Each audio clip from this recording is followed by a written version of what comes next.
Sholat berjamaah di masjid. Disitulah ada azan. Azan itu yang mimpi itu adalah Abdullah bin terus Umar bin Khattab juga bermimpi yang sama. Lapas al-azan itu sudah diketahui orang bersalah. Dan Bilal bin Rabah yang memandangkan azan. Sepanjang masalah di Madinah itu yang memandangkannya adalah Bilal bin Rabah. Makanya Bapak Ibu dirahmati Allah, di masjid-masjid itu kalau ada ada muadzin ya kan, disebut apa? Bilal. Siapa Bilalnya ini kan gitu? Ini Bilal bin Rabah. Beliau awalnya dari hamba sahaya suku orang-orang Afrika, ya. Afrika, tapi suaranya sangat indah, sangat lantang dan sangat kuat. Makanya muadzin ataupun yang adzan di zaman saat itu adalah Bilal bin Rabah. Nah, Bapak Ibu dirahmati Allah Subhanahu wa taala, jadi yang pertama di masjid. Karena masjid ini pusat peradaban. Kita buat di sini pusat pusat peradaban. Saya tengok ada di Brastagi yang pembina itu kawan saya namanya Muhammad Nuh.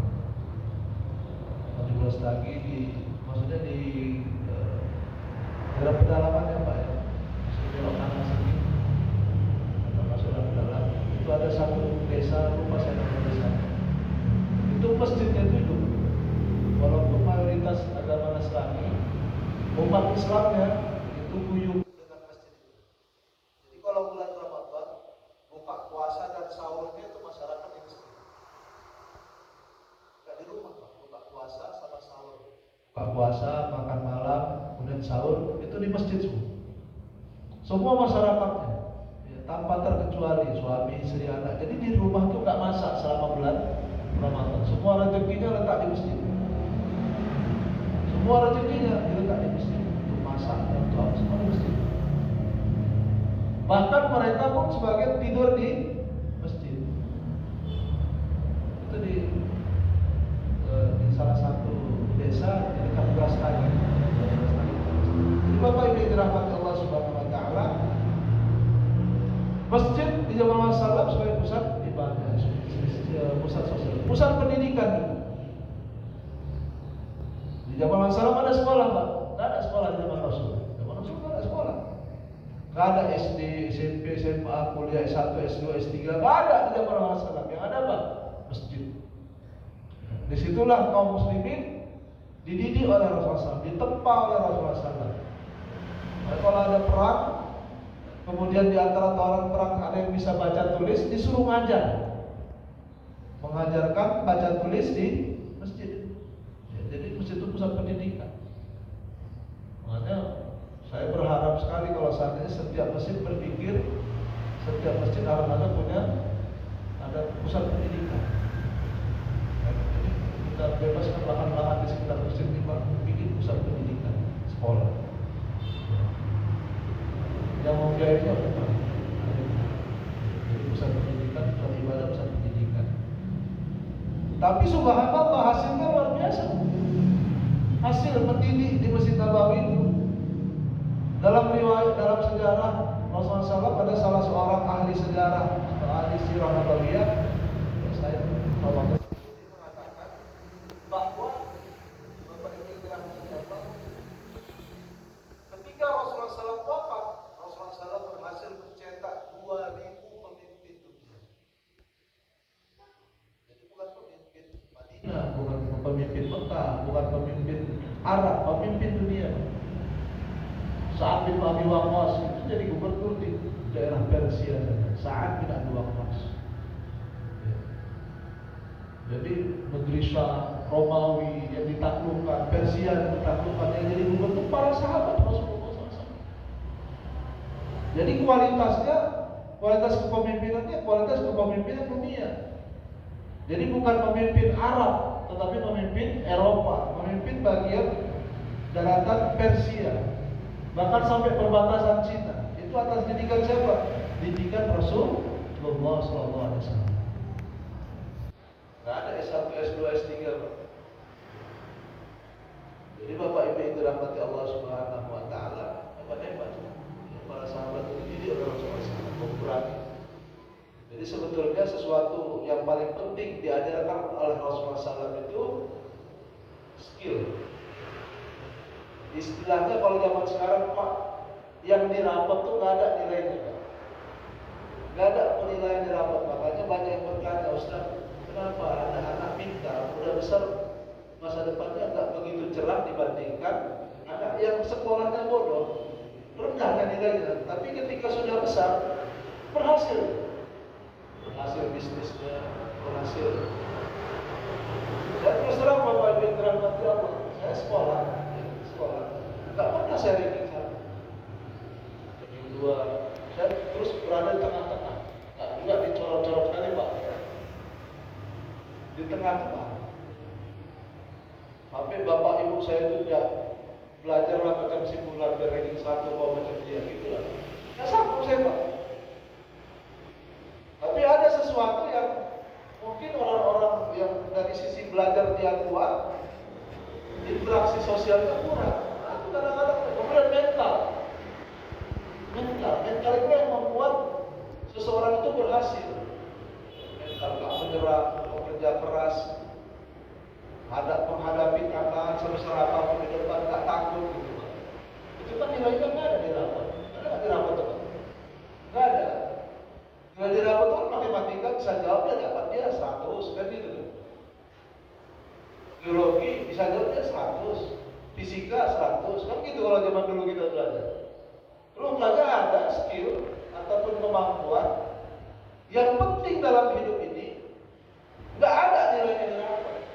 Nah itu ada pada sahabat Rasulullah SAW, mental yang luar biasa. Contohnya Abdullah bin Unais Pak, salah seorang sahabat saya cerita. Rasulullah dapat berita dari Allah Subhanahu Wa Taala. Ada salah satu kabilah di dekat Mekah, itu punya niat mau membunuh Rasulullah SAW.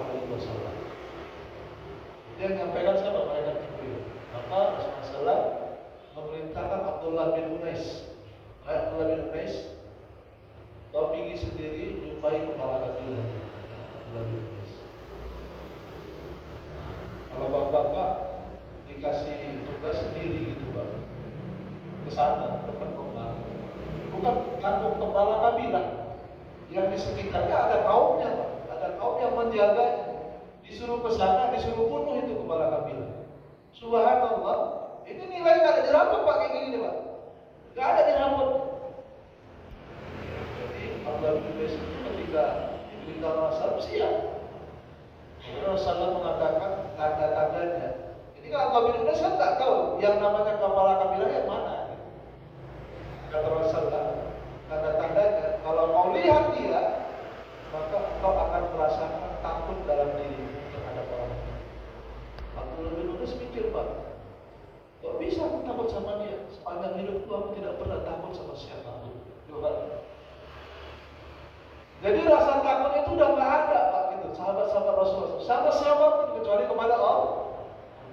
Ini yang luar biasa. Ini kan tidak ada nilainya di rapot. Iya kan? Jalan dia Pak, jalan sampai sana. Sholatnya pun di atas kuda. Saking mau kepingin cepat sampai sana, puluhan tahun Pak. Madinah dekat Mekah itu 450 km. Kuda. Tak berhenti itu. Makan di atas kuda, sholat di atas kuda, tak berhenti. Bahkan sholat asarnya sambil jalan. Berdekat dia kan, asar sambil jalan. Sampai sini tengoknya.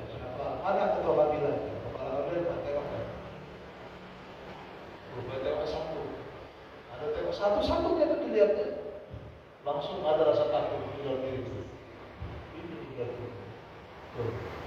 Bayangkan Pak, disuruh mendatangi orang yang dipastikan Rasul kalau kau lihat kok ada rasa takut. Tandanya itu, bukan tandanya ada kayak lalangnya di sini.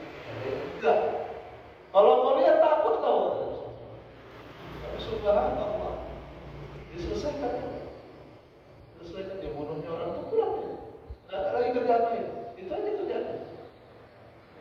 Kalau kita kan sambil bunuh, sambil ngambil hartanya, sambil begitu kan, dia nggak ada kerjaan lain. Bunuh pulang. yang dididik oleh Rasulullah SAW. Cuma Bapak Ibu di sini saya bukan mengajarkan Bapak Ibu untuk membunuh orang. Jadi kan karena orang itu mau membunuh Rasulullah, makanya didahulukan oleh Rasulullah. Sama dengan Hamas, Pak. Hamas itu kenapa tanggal 7 Oktober itu menyerang Israel? Karena memang intelijen Hamas itu sudah mendapatkan data Israel akan menghabisi Gaza. Jadi memang mau menghabisi Gaza, udah siap mau menghabisi Gaza. Makanya Hamas main di luar supaya apa? Supaya jadi perhatian dunia internasional. Kalau Israel di luar, Hamas lumpuh, nggak bisa ngapa-ngapain. Nanti akhirnya dunia internasional tidak memperhatikan Palestina. Hamas ingin membuktikan kami walaupun kecil, sedikit, dengan keterbatasan ini, kami tetap punya kekuatan untuk menghabisi Israel. Ini baru-baru ini Pak, Hamas melepaskan beberapa tawaran orang Amerika. Coba bayangkan Pak, penduduk Gaza habis dibombardir, meninggal, syahid, dia bilang syahid, nggak tewas Pak, syahid mereka. Ya kan? Kok bisa tawaran orang Amerika itu selamat Pak? Baik-baik aja. Diserahkan, dibebaskan. Israel bikin apa? Bikin isu bahwa Hamas membunuh anak-anak, menyembelih, memenggal atau menyembelih 40 anak-anak bayi atau anak-anak kecil. Nggak ada terbukti. Videonya pun nggak ada buktinya. Bahkan yang tersebar pasukan Hamas datang ke mana? Datang ke rumah penduduk, kan gitu ya? Datang ke rumah penduduk, kemudian ada seorang ibu dan beberapa anak yang dapat takutan dia. Kenapa kami nggak ganggu ibu? Kami kasih waktu istirahat sekitar 7 tahun di situ. Kan kita ada tersebar banyak. Ganggu ibu tuh heran nih. Sampai pas mau pulang tidak bisa satu dia ambil lagi. Kalau bisa pergi lah. Itu cerita ibu-ibu Yahudi itu. Membuktikan apa? Seorang Muslim itu tak mungkin melakukan perbuatan yang dilarang oleh Islam, terutama dalam jihad. Di mana letak terorisme? Mereka memang menyasar tentara-tentara Islam. Itulah Bapak yang dirahmati Allah Subhanahu wa Ta'ala. Ini yang dididik oleh Rasulullah, yaitu masalah mental. Nah, kita selalu kajian-kajian kita itu kajian-kajian ilmu fikih, bagaimana sholat, beribadah, bagaimana puasa. Tapi mental belum ini. Bagaimana kita berpolitik, bagaimana kita berekonomi, bagaimana kita bersosial. Walaupun kita Pak membaca Al-Quran, Rasulullah perang dengan orang kafir, tetapi Bapak Ibu tidak diperkenankan kepada kita untuk berkata-kata kasar kepada orang kafir, kecuali orang kafir yang memusuhi Islam. Kalau mereka kasar, baru kita boleh kasar. Tidak boleh yang namanya umat Islam itu memulai di luar. La yuhibbullahu al-jahra bisu'i minal qawli illa man zulim. Tidak boleh mengatakan kata-kata buruk kecuali orang yang dizalimi. Kalau orang caci kita, boleh kita caci dia. Kalau orang kasar sama kita, boleh kita kasar sama dia. Ini ayat Al-Quran. Tapi kalau memaafkan lebih baik. Nah, itulah kira-kira. Wa subhanallah, Allah ketika di Madinah, Bapak Ibu yang dirahmati Allah Subhanahu wa Ta'ala, selain daripada masjid sebagai pusat pendidik, pusat pemerintahan, pusat pendidikan, Rasulullah juga membuat pusat ekonomi, bikin pasar di dekat masjid. Agak kesana sedikit bikin pasar. Di situ ada pasar Yahudi berdekatan. Jadi Bapak Ibu yang dirahmati Allah, kaum muslimin, orang-orang Ansor atau orang-orang Arab itu tergantung dengan orang-orang Yahudi. Karena memang orang Yahudi ini ahli ekonomi Pak, untuk banyak sama dia. Maka dibikin pasar, konsep jualannya luar biasa Pak. Ya, tokonya itu buka, tapi servisnya melebihi orang-orang Yahudi ke pasar. Servis. Jadi kalau Bapak datang ke sana, Ibu belanja di situ, itu kalau pas waktu jam makan dikasih makan. Ada jamuan makanan.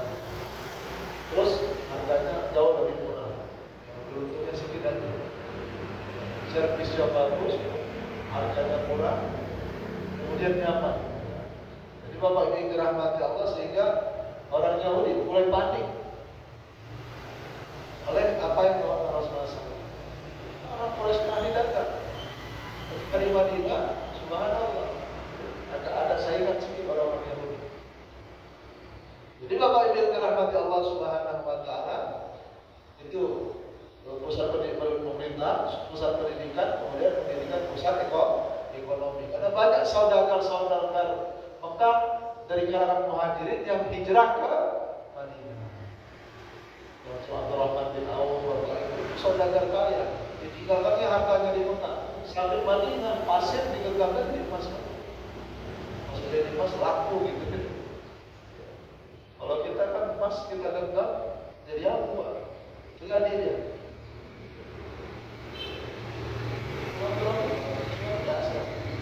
Pasir jadi emas berharga. Jadi Bapak Ibu yang dirahmati Allah Subhanahu wa taala, ekonomi. Kemudian yang kedua, Bapak Ibu, mempersaudarakan muhajirin dan ansor. Unik Pak, dipersaudarakan. Jadi orang ansor ini punya rumah dua, misalkan punya tanah dua, punya istri dua. Sama saudaranya yang dari Mekah, dia ngomong, "Wahai saudaraku, aku punya rumah dua, satu untuk kau, satu untuk aku. Aku punya tanah dua, kebun dua, satu untuk kau, satu untuk aku. Aku punya istri dua, satu untuk kau, satu untuk aku." Gitu. Dan menceritakan dia, apa singkatnya, nikahin. Dia begitu. Dan kau yang milih mana yang kau suka, bukan dia yang milih. Kalau kita ada sesuatu yang baik, ya kan, ada sesuatu yang kita miliki, kalau kita mau kasih kan kita yang pilih. Nah, ini ajaran kan gitu kan. Nah, ini sama kawannya, sama saudaranya, ketika sudah dipersaudarakan, disuruhnya saudaranya yang pilih. Ini rumah dua, mana yang mau kau pilih. Ini kebun dua, mana yang mau kau pilih. Ini istri dua, mana yang mau gitu kan. Jangan begitu Pak. Tapi orang muhajir itu tidak akan kita Pak. Kalau kita kan ditawar kayak gitu, oh mantap nih kan. Mana nih kan. Orang muhajir enggak, apa kata mereka? Mau di kamu kamu dan memberkati keluargamu. Bukan jadi ambilnya itu Pak, orang muhajir. Terutama yang julukan di sini Abdurrahman bin Auf, seorang saudagar. Dia tinggal semua hartanya Pak, ada lagi karena hijrah, ditinggal lagi hartanya. Kata-kata Abdurrahman bin Auf, dulu lagi Rasul, tunjukkan aja bagaimana pasar. Jadi kalau kita mau kaya Pak, ya pasar. Kalau Bapak mau kaya Pak, rajin-rajin ke pasar. Kalau bisa jadi buat kita yang mau ke pasar. Yang menantang orang kita, yang dapat untung besar pada sikit. Betul. Saya bukan rasis enggak. Ya, kalau mereka mendapat rezeki dari itu hak mereka. Dia tidak rasis, tidak anti orang Cina enggak. Itu rezeki mereka. Tapi sekarang yang salah kita Pak. Kita lah yang salah. Kita tidak punya semangat yang lebih besar daripada mereka. Yang salah ketika hijrah ke Madinah itu dibangkitkan. Ekonomi selama ini dipegang Yahudi di Madinah, maka ketika masalah hijrah mulai beralih kepada kaum muslimin. Saatnya apa? Ulani ala su, kata Abdurrahman bin Auf, tunjukkan bagaimana pasar. Jadi kalau kita mau bisnis Bapak Ibu, yang pertama jualnya kemana dulu? Ya kan? Jangan barangnya diadakan dulu, tapi jualnya kemana? Kadang-kadang kita kan bikin barang dulu, laku nggak laku, ya terserah gitu. Kira-kira kalau jual ini ada yang beli nggak? Kan gitu. Dulu nanti ala su. Kira-kira di pasar itu bikin survei. Di pasar itu yang laku paling besar apa? Misalkan yang paling besar bawang, misalkan cari bawang, letak di situ. Yang laku cabai, cari cabai, letak situ. Kadang-kadang Bapak Ibu dirahmati Allah, saudara-saudara muslim ini bisa menyelamatkan harga. Kenapa? Karena orang-orang Cina itu Bapak Ibu, ada Anies Baswedan kan ngomong begini Pak, beras mahal, tapi petaninya miskin, kan gitu kan? Jadi kemana ini uangnya? Jadi seorang muslim Bapak Ibu yang dirahmati Allah memutus mata rantai itu. Ini kenapa? Karena bisa jadi karena ada istilahnya apa? Monopoli. Yang beras diambil semua, habis itu suka-suka dia bikin harga. Yang kaya dia. Tapi kalau saudagar muslim bakal dirahmati Allah. Termasuk dalam ini jual beli tidak boleh monopoli. Atau tidak boleh ikhtikar, jika itu tipu. Itu orang tipunya. Sampai akhirnya orang kecarian barang, ini kan harga. Dalam kita berbuyur, kita jual beli, kita bikin di masjid ini buku fikih itu supaya membangkitkan semangat ekonomi. Kita berbuyur tentang jual beli. Jadi saudara muslim itu ambil apa yang dibutuhkan sehingga harga bawang, harga bisa stabil. Dan sebetulnya itulah tugas pemerintah memotong mata rantai penimbunan bahan pokok. Kalau yang nimbun orang kita ketahuan sama polisi, kalau yang lain tuh nggak ketahuan. Kenapa kok nggak ketahuan? Kalau polisi memang nggak tahu ya, mungkin karena nggak tahu. Jadi Bapak yang dirahmati Allah Subhanahu Wa Taala, ini yang Allah dari sisi ekonomi. Durlani ala suq. Sebaik itu juga di pasar wisata langsung tarik orang-orang nggak tunggu besok Pak, kali itu juga kaya dia. Sebaik tahu di mana pasar, waktu itu langsung kaya. Itulah hebatnya. Abdurrahman bin Auf, Utsman bin Affan. Rata-rata itu sahabat Rasul pembisnis, termasuk Abu Bakar pembisnis dulu. Kecuali Umar itu suka berkebun Pak, nggak pembisnis dia, suka berkebun. Jadi Bapak Ibu yang dirahmati Allah Subhanahu Wa Taala, ini fondasi-fondasi yang dibangun bersama para sahabat, spiritualnya, sosialnya, ekonominya, mentalnya, apalagi semuanya dibangun di dalam Islam. Bapak Ibu yang dirahmati Allah, yang kedua adalah membuat perjanjian damai dengan orang Yahudi. Jadi penduduk Madinah itu Pak, sepertiganya orang Yahudi. Yang nyerang-nyerang Palestina itu dulu pernah hidup bersama Rasulullah. Dan Rasulullah Bapak yang dirahmati Allah memberikan konsep kepada kita bahwa yang namanya umat Islam adalah umat yang paling siap hidup bersama orang agama apapun, bangsa apapun. Kita tak masalah orang Cina di Indonesia, tidak masalah. Orang Nasrani bersama-sama kita hidup di Indonesia, tidak masalah. Orang Hindu, orang Buddha, sama-sama kita bisa. Umat Islam paling siap hidup berdampingan bersama agama manapun dan agama apapun. Siap berdampingan. Bahkan Israel itu tahun 1948 datang ke Palestina itu sekali berdagang mengungsi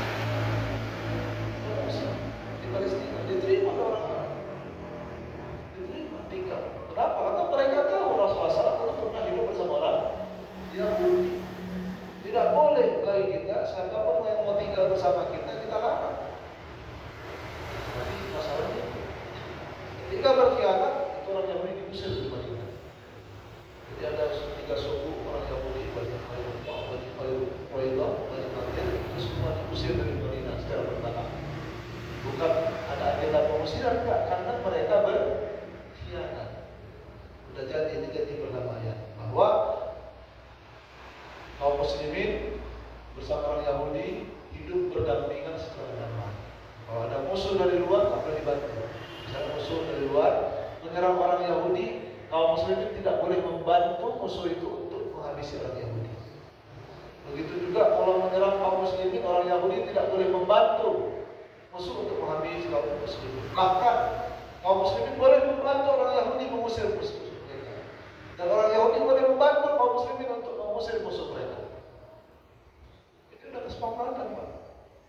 Jadi jangan bawa musuh kemari, jangan bawa musuh ke Madinah. Begitu juga di Indonesia ini sudah sepakat. Sebetulnya konsep perdamaian di Indonesia ini sudah sama dengan konsep perdamaian di zaman Rasulullah SAW. Bahwa kita siap hidup berdampingan, hidup damai. Walaupun kita beda suku, bangsa, agama, bahasa dan agama, hidup tetap damai, berdampingan, nggak ada perang, saling memperang. Itu sudah kesepakatan bangsa ini. Jadi Bapak Ibu yang dirahmati Allah, ketika itu Rasulullah SAW Bapak Ibu sebagai Rasul, dan juga Rasulullah SAW sebagai apa Pak? Sebagai pemimpin umat atau kaum muslimin. Jadi Yahudi ada pemimpinnya dan kaum muslimin juga ada pemimpinnya. Tapi Bapak Ibu jangan salah. Ya. Ini kalau dari konsep koalisi, ini saya ngomong politik sikit, di zaman Rasulullah SAW itu sudah jadi gambaran Pak, bahwa kalau kita lihat dari sisi partai, ya, di Madinah itu ada partai Muhajirin, partai apa? Muhajirin, ada partai Ansor. Partai Muhajirin itu adalah orang-orang yang datang dari Mekah ke Madinah, itu Muhajirin. Ada partai Ansor. Ansor ini terdiri dari dua suku, suku Aus dan suku Khazraj. Dua suku ini Pak, sebelum Islam ratusan tahun berperang di Madinah, ratusan tahun. Datang Rasul. Jadi sebetulnya di kalangan kaum muslimin ada tiga, yang disatukan oleh orang salah. Yang pertama apa? Orang suku Aus, suku Khazraj. Yang kedua, yang ketiga Muhajirin. Dan pemimpin semua ini adalah Rasulullah. Masing-masing ada pemimpinnya. Ansor suku Aus ada pemimpinnya, Khazraj ada pemimpinnya, Muhajirin juga ada pemimpinnya. Itu Rasulullah. Nah ini yang menyatukan yang tiga ini Rasulullah. Bukan mudah Pak, susah itu menyatukan. Orang muda perang 300-an tahun berperang. Kemudian orang Yahudi itu terdiri dari tiga juga, suku Bani Quraidah, Bani Qainuqa, dan Bani Nadir. Jadi ada 6. Kalau kita di situ partai, kita ada 6 partai. Jadi Bapak Ibu yang dirahmati nanti ketika kita bahas ini bagaimana masalah di Madinah, insya Allah nanti akan kita ketahui bagaimana pola komunikasi politik ya, sesama kaum muslimin dan pola komunikasi politik bersama kepada di luar